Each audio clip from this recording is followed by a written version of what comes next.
आंबेडकरांच्या अण्णाभाऊ साठेंच्या जयंतीला जायचं आणि म्हणायचं बाबासाहेबांच्या नावाने हे करायचं. अरे का 2012 साली 12 सालाच्या अगोदर माझ्या मागास वस्तीवर मध्ये निधी का आला नाहीये? 2012च्या अगोदर माझ्या इथं गटर योजना का झाले नाही? पाण्याची योजना का झाली नाही? माझ्या मागासवर्गीय वस्तीमध्ये रस्ते का झाले त्याचा विचार तुम्ही बंधूंनो करा. नुसते खोटं प्रेम करून नाही रे चालत बाबा. मागासवर्गीय वस्तीमध्ये दलित वस्तीवर निधी कधी आला? 2012 साली यावेळी जिल्हा परिषद अध्यक्ष म्हणून काम करण्याची संधी तुम्हा सर्वांनी तुमच्या आशीर्वादामुळे मला मिळाली, राष्ट्रवादी पक्षामुळे मला मिळाली. शेवटी मला माहित आहे हे पद काय रुबाब करण्यासाठी नसते रे बाबांनो. कुठेतरी कंगवा फिरून, कुठेतरी भांग पाडून, कुठेतरी बॉडीगार्ड शो करण्यासाठी नसतं. शेवटी पदाचा उपयोग हा सामान्य गोरगरीब मागासवर्गीय अल्पसंख्याक माणसासाठी करायचा असतो. ही शिकवण बंधून आम्हाला आहे. पण किती खोटं बोलायचं. आज 2012 नंतर 14 नंतर सामाजिक न्यायाच्या माध्यमातून अनेक मोठ्या प्रकारचा निधी या तालुक्यामध्ये आणण्याचा प्रयत्न केलेला आहे. मुस्लिम बांधवांना म्हणायचं आमचं तुमचं लय चांगलं आहे. अरे मुस्लिम बांधवांना कधी निधी देण्याचा प्रयत्न या लोकांनी केला का? उद्या येणाऱ्या 8 दिवसामध्ये तुम्हाला पाठिंबा तर दिला. मुस्लिम समाजाला मी निधी तर वैयक्तिक सेपरेट दिला. येणाऱ्या 8 दिवसामध्ये दादा माझ्या मुस्लिम समाजासाठी या इंदापूर तालुक्यामध्ये 4 ते 5 कोटी रुपयाचा निधी मंजूर केला जाईल. हा पण शब्द माझ्या मुस्लिम समाजाला मी बंधून देतो. आम्ही हे तुम्हाला वाटल आता कुणीतरी मगाशी दादा तुम्ही सांगितलं आपली युती आहे. जरी युती असली, जरी पक्षाचे प्रत्येकाची वेगवेगळे धोरण आहेत, शेवटी फुले शाहू आंबेडकरांच्या ह्याला आम्ही मानणारे कार्यकर्ते. आमच्या दृष्टीने सगळे सारखे. आम्ही कधी जात पंथ धर्म कधी न मानणारी माणसे. शेवटी शिकवण आम्हा सर्वांना बंधूंनो आहे. जलसंधारणाचा मंत्री असताना, राज्यमंत्री असताना या तालुक्यामध्ये जलसंधारणाची कामं झाली. साहेबराव तुम्ही पुढे दिसताय किंवा बाकीचे अनेक माणसे तर समोर आहेत जे जलसंधारणाच्या निकषामध्ये बसतात झाकाटीला. संजीवभाऊ तुम्ही सगळे असाल, जेणेकरून या तालुक्यामध्ये किती पैसे आणले, किती आणले तर मी काय ते तुम्हाला सांगत नाही. एवढी कामं, एवढं प्रयत्न बंधूंनो तुमच्या सगळ्यांसाठी आणण्याचा प्रयत्न माझ्यासारख्या कार्यकर्त्यांनी बंधूंनो निश्चित प्रकारे केलेला आहे. आता 25-15 आता बाकी विकासाच्या बाबतीमध्ये काय बोलू तुम्हाला. आणि तरी सुद्धा एवढं काम करून सुद्धा बंधूंनो मी तुम्हाला प्रामाणिकपणे सांगतो, मला सुद्धा कधी कधी खूप वाईट वाटतं, कधी कधी दुःख वाटतं. अरे मी पण माणूसच आहे ना. एवढं काम करतो, कष्ट घेतो, मुंबईला जातो, पुण्यात कुठलं वैयक्तिक माझं स्वतःचं काम नसतं रे बाबा. मुंबईला गेल्यानंतर कधी कधी दिवसभर जेवण पण मिळत नाही. कुठेतरी आपण थोडंफार गेलं तर आपलं काम व्हायचं नाही. परंतु मला येताना माझ्या तालुक्यासाठी काय आणता येईल, तालुक्याला माझ्या काय देता येईल, यासाठी माझा प्रामाणिकपणे बंधूंनो प्रयत्न असतो.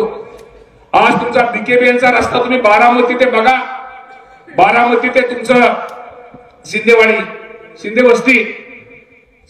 वस्ती पर्यंत रस्ता बघा आणि शिंदे वस्ती पासून तुमचा नरसिंगपूरचा रस्ता बघा रे बाबा. दादा काम करणं एवढं सोपं नसतं. ही काय सरकारी योजना किंवा असं काय फेकून नसतं. अरे त्यासाठी बाबांना खूप कष्ट घ्यावं लागतं. आणि एवढं करून कुठेतरी आरोप करायचा, कुठेतरी काहीतरी म्हणायचं. आरोप केल्यानंतर शेवटी एक लक्षात ठेवा, आज आमच्या महिला भगिनीत आहे, आपल्या घरात तरी एखादी मुलगी आपल्या घरात किंवा मुलगा लहान पास झाला, चांगली मार्क मिळाली, त्याला जर तुम्ही कॅडबरी दिली तर त्या मुलीला किती आनंद होतो. तर दुसऱ्या दिवशी दुप्पट वेगाने काम करतं. माझं विरोधकांना एवढं सांगणं, तुम्हाला जनतेने घरी बसवलेलं आहे, तुम्ही काय करू नका. आमच्या वाटेत फक्त तुम्हाला एवढंच सांगतो, काम करणाऱ्या माणसाच्या वाटेत फक्त काटे आणि काचा सोडू नका रे बाबा. आणि आता सोडले तरी हरकत नाही. त्यांनी आता कितीही माझ्या पायात काटा आणि काचा सोडल्या, तुमच्या सगळ्यांच्या आशीर्वादामुळे दादा माझं पाय इतकं भक्कम झाल्यात, त्यांनी आता खिळ जरी टाकलं, खिळ असं मोठं तरी मी असाच चालेल रे बाबा. शेवटी शिकवण आहे ना. त्यामुळे बाबांनो मला तुम्हाला एकच सांगायचंय, विकास विकास आणि विकास समाजात रक्तातच आहे. मला झोप येत नाही, मला करमत नाही. तालुक्याला कसा ज्यादा निधी मिळेल. गंमत सांगतो, परवा मागच्या 8 दिवसापूर्वी दादा म्हणलं आता नवीन रस्ते आपल्याला बसवायचे. त्यावेळेस आपण हा PKBNच्या रस्त्याने केला. तुमचं लाखेवाडी कसं होतं दिसायचं पूर्वी? लाखेवाडी असेल, रेडणी असेल, तुमचं सगळंच बाकीचं निर्वांगी बसून. आज बघा त्या रस्त्यावर थोडं उजेडत आली का नाही? दत्तमाव कुठे गेलं? त्यामुळं दत्तमाव वगैरे असते, निर्निमगावचा पूल असेल, गोराडोटीचा पूल असेल, खोरोचीचा पूल असेल, इथं सगळी मला वाटतं भगतवाडीची लोक बसले तिथं. काय होतो तुमच्या गावात? फार तुमच्या नदीला रस्ता आहे. होतं काय? दिले ना तुम्ही, केली ना 20 वर्ष, हाणत होता की सगळी. खरंय, तुम्हाला लोकांना खरंच गोष्टी कळल्या पाहिजे.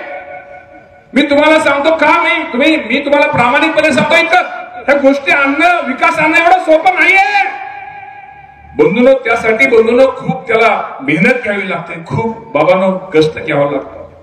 मला तुम्हाला एकच विनंती करायची, तालुक्यात आपल्याला सर्वांगीण विकास करायचा आहे. कुणावरती टीका टिप्पणी करून आपलं पोट भागणार नाही किंवा पोट ठेवणार नाही.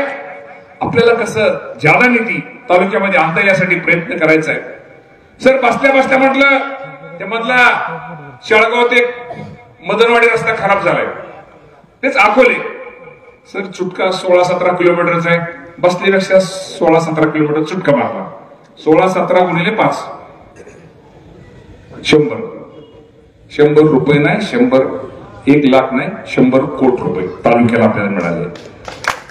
म्हणजे मला सांगायचं तात्पर्य तुम्हाला माझ्या सोडून द्या सगळं.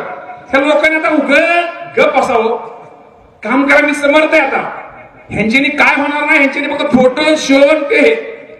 आणि बाबांना दुसरं मला काय होतं, वाईट काय वाटतं की एवढं काय करून एकाच गोष्टीला जास्त दाखवलं जातं आणि चांगल्या गोष्टी बाजूला ठेवल्या जातात. शेवटी मी पण माणूस आहे बाबांनो, तेवढं अशा गोष्टी बाकीच्या सगळ्यांनी करू नका. आणि काय कुणाला द्यायचे, आरोप करायचे ते करू द्या. परंतु आता जे असणार अंधारावर भुकलेला आहे आता काय. त्यामुळं बाबांना तुम्ही पण भुकेले, कारण का 9:45 वाजले आणि रात्रीचे 9:45 वाजल्यामुळं जास्त काय बोलत नाही. मी तुम्हाला एवढंच सांगतो, काय पडतो त्यामुळं एखादं तुला असेल, आम्हाला नाही बाबा. तुला बावळला बाहेर असेल ती गाला फक्त तुम्हाला. त्यामुळं बाबांनो असंच सगळ्यांचं प्रेम असलं सहकार्य. एकटा माणूस शेवटी काही करू शकणार नाही. तुमची साथ, तुमचा आशीर्वाद, तुमचं सहकार्य जोपर्यंत तोपर्यंत माझ्यासारखा कार्यकर्ता निश्चित काम करेल. आज इथं समोर लोणेवाडीचे उस्मानबाई सरपंच बाकी ते दिसत आहे. त्या अकलूजवरून यायचं म्हणल्यानंतर त्यांची किती आपदा होती तुम्हाला सगळ्यांना माहित आहे. त्या पालकमंत्री असताना गारटकर दादा त्या उस्मानबाईच्या तिथं ते ही केले काय, ती कचरा काय केले, कचरा डेपो. पालकमंत्री असताना पुढे इकडं फायदा होता इंदापूरसाठीच करत होतो मी, पण दाखवलं कुठं आकलाई देवी पशी की आकलाई मंदिरापाशी की ते नाही. आणि आता राहिलेलं पण आता टाकले. त्यामुळे तुम्ही यायला काळजी करू नका, पण ग्रामपंचायत निवडून आणा. नाहीतर काय एवढं सगळं आपण करतोय. आणि तुम्हाला पण शेटपळ हवेलीवाल्याला एक विनंती करतो बाबांनो, काम तुम्ही सांगा. आपण राहिलेले तुम्ही इथं भाषणात किंवा मागायची तुम्हाला गरज नाहीये. फक्त येणाऱ्या ग्रामपंचायतीवरती शेटपळ हवेलीमध्ये राष्ट्रवादीचा झेंडा फडकवा. ही पण आपल्या सगळ्यांना मी आजच्या कार्यक्रमाच्या निमित्तानं बाबांना विनंती करतो. शेवटी एवढं करायचं अरे मग आमचं पण थोडं पाहिजेच. त्यामुळे बाबांनो सगळ्या